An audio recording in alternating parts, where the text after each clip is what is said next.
will now administer the oath of allegiance. I ask all prospective new citizens to raise your right hand and repeat after me. I hereby declare on oath that I absolutely and entirely renounce and abjure all allegiance and fidelity to any foreign prince, potentate, state or sovereignty, of whom or which I have heretofore been a subject or citizen. Heretofore been a subject or citizen. That I will support and defend the Constitution and laws of the United States of America. Please join me in welcoming our newest citizens.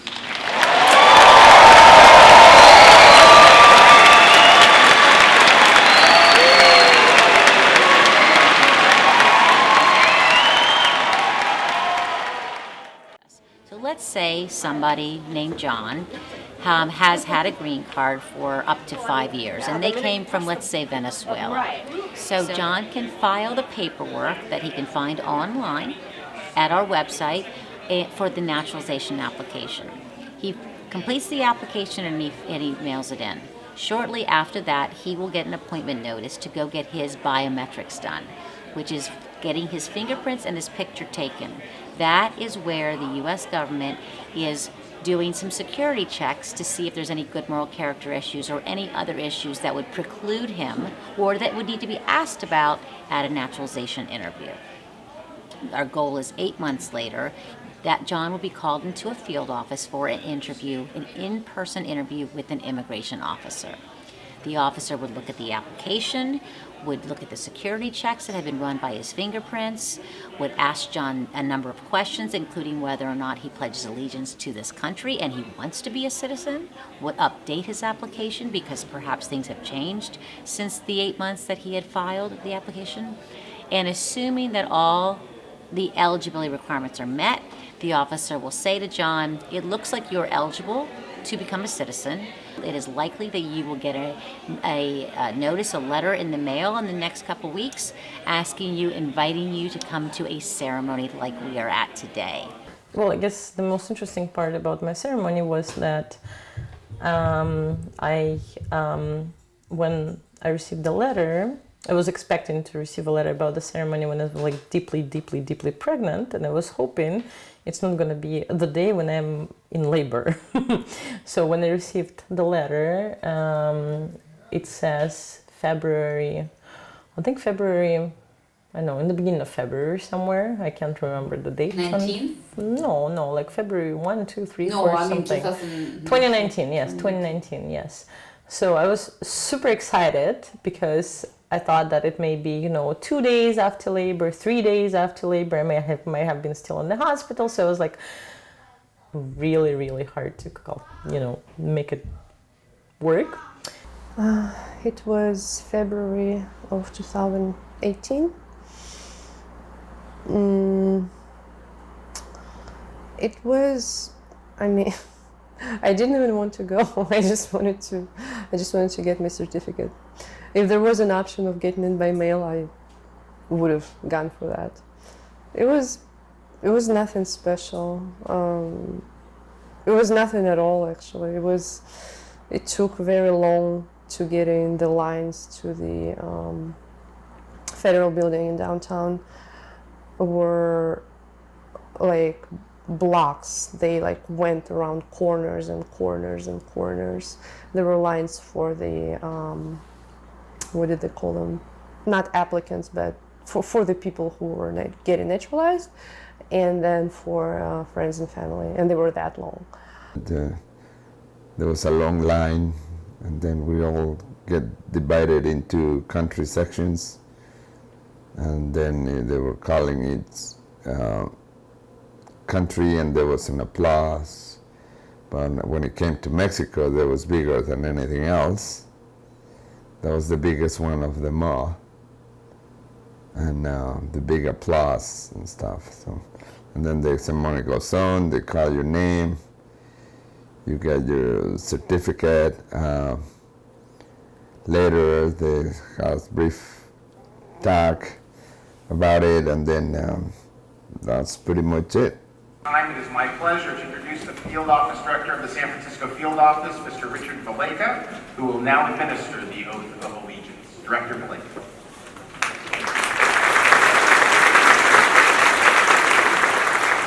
Thank you and good morning.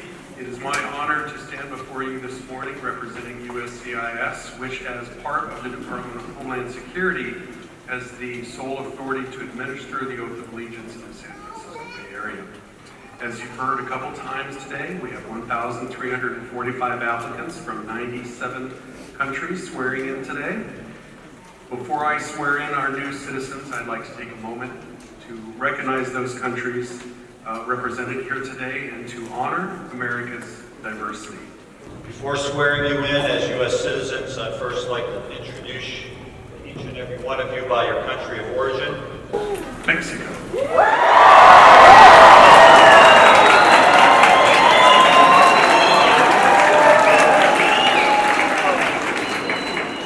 And that, folks, is number 2 with 179.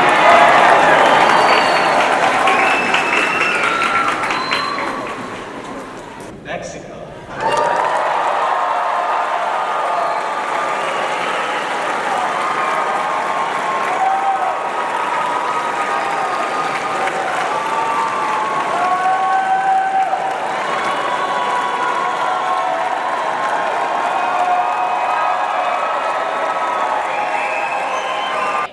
So they're coming up on their 5-year mark and they say, I think I'd like to apply for citizenship. They don't have to apply for citizenship. You don't ever have to become a citizen. You may stay in this country permanently as a green card holder forever. But let's say John is interested in federal work, or John would like to serve on a jury, or John would like to vote. Okay? I did. I voted in the midterm election. That was the first one I was eligible for, and I did. I took the time to research, like all the candidates, the judges. Like, now, hell yeah. Did you vote in Russia? No. Never. It doesn't matter if I do vote or not. B, I don't really care. I don't have a standing. But even if I do a little bit, because my family lives there still, it's not going to change anything. Because?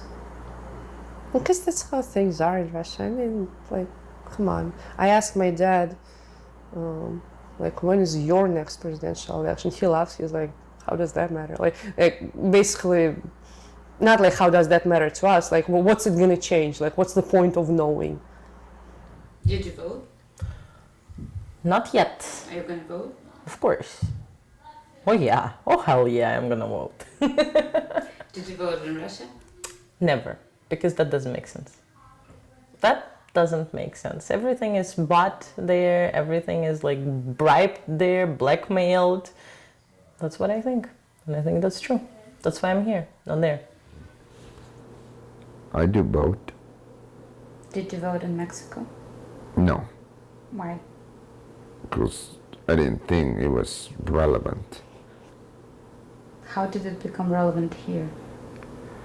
Because I wanted to see if he made a change to exercise my will. But more and more so, but sometimes I feel it does make a change. Sometimes I don't think it makes any changes. I'm not linked to, I would say no, blended into any political party. I still do follow my personal agenda. Like, it's good and bad and everybody. It's just at the moment I think what's best for the country. That's why I try to vote on. I'm just trying to exercise my power of voting. Issues that people have, I think there's a tremendous amount of fear. It is with great pride that I welcome you into the American family. People who come from different countries, and maybe countries where the government is not a safe entity, not one to be trusted, not one that is transparent, and not one where the rules are clear. They may come to U.S. Citizenship and Immigration Services. We are part of Homeland Security, but they may come to our agency and with a lot of fear that we are out to get them. No matter where you come from or what faith you practice, this country is now your country. Our history is now your history. And our traditions are now your traditions. We are a benefit granting agency such that we are looking at the person in front of us and the application to simply see if they are eligible for whatever it is they're asking for, whether that be temporary protective status, political asylum, a green card, or in this case, naturalization. You enjoy the full rights and the sacred duties that come with American citizenship. Very, very special. There is no higher honor. There is no greater responsibility. Two other components that we do interplay with, Customs and Border Protection and ICE, two different entities, two different components. The three of us make up a lot of the immigration federal activity, and I think that people often conflate what our mandate is and what we would do in an interview. So we are not law enforcement. We do not remove people from this country. We do not arrest people. But I think that the fear around what could happen in an interview is something that is unfortunate, but understandable. You now share the obligation to teach our values to others, to help newcomers assimilate to our way of life, and uplift America by living according to its highest ideals of self-governance and its highest standards. All Americans are your brothers and sisters, and each of us must do our part to keep America safe, strong, and free. America is our home. We have no other. You have pledged allegiance to America. And when you give your love and loyalty to America, she returns her love and loyalty to you. We share one American heart and one American destiny. It is a destiny filled with love, opportunity, and hope. We celebrate this day. We welcome you into our national family. We applaud your devotion to America, and we embrace the wonderful future we will have together. Thank you, God bless you, and God bless America. Like me, I feel myself more American than I am Mexican. I'm only Mexican by heritage, but not by personal desire. When did it happen when you felt this shift? When I realized that everything, my identity was here in the United States. That's why I identify myself now as an American. I might have a Latino background, but I'm as American as anyone else.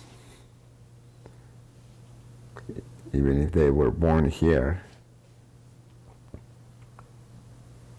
a sense of freedom is, I can exercise my sense of freedom more so here than I would ever do in Mexico. Because you can ask every American what the background is, and the only ones that can say I'm truly American are the Indians. They're the only true Americans. Everybody else, they're all immigrants. And when we put it that way, people just smile because they know I'm telling the truth. I'm telling the truth. We're all immigrants here, whether they want to recognize it or not. This is not the strongest or the fittest. It's the one that has the highest capacity to adapt. So I adapted. I'm Russian. I'm an American citizen. I live in America. You're not Russian American. No. So you're still like the Russian American is someone who's born, in my understanding, someone who's born in the States to Russian parents or parent. My first say would be Russian, but then same time I would say Russian American. So it's not like 100% Russian and not 100%, definitely not 100% American, because I was not born here, but I've been here long enough. I can live anywhere, I think. I mean, the thing is that with, like, basically with my background, I've always wanted to prove that it's not that you belong to the country where you were born. It's, you know, there's a saying in Russian, где родился, там и пригодился, which literally translates that you belong to where you were born. I don't think so. Like, I think you belong to where your heart feels for. Like, my heart felt for the US. Like, I liked the language. I really enjoyed the culture. I like people smiling. I just like people smiling, you know? Period. My main point was to break the system. I wanted to go to the US because it was the hardest country to move to.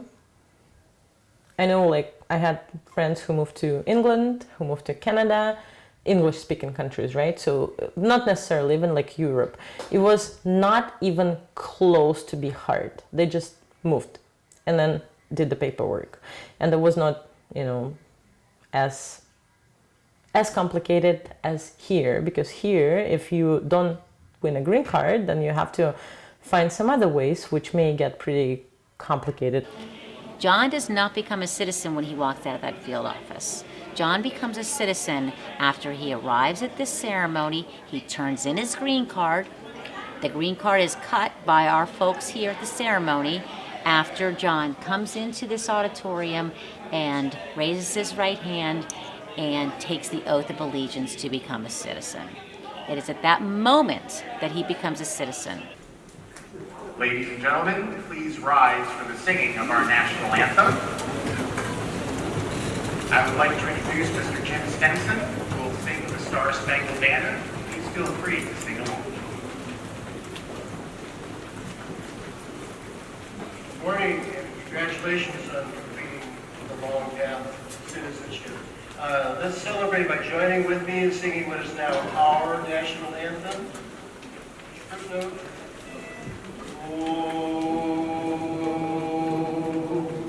Oh, say, can you see by the dawn's early light what so broadly we hailed at the twilight's last gleaming, whose broad stripes and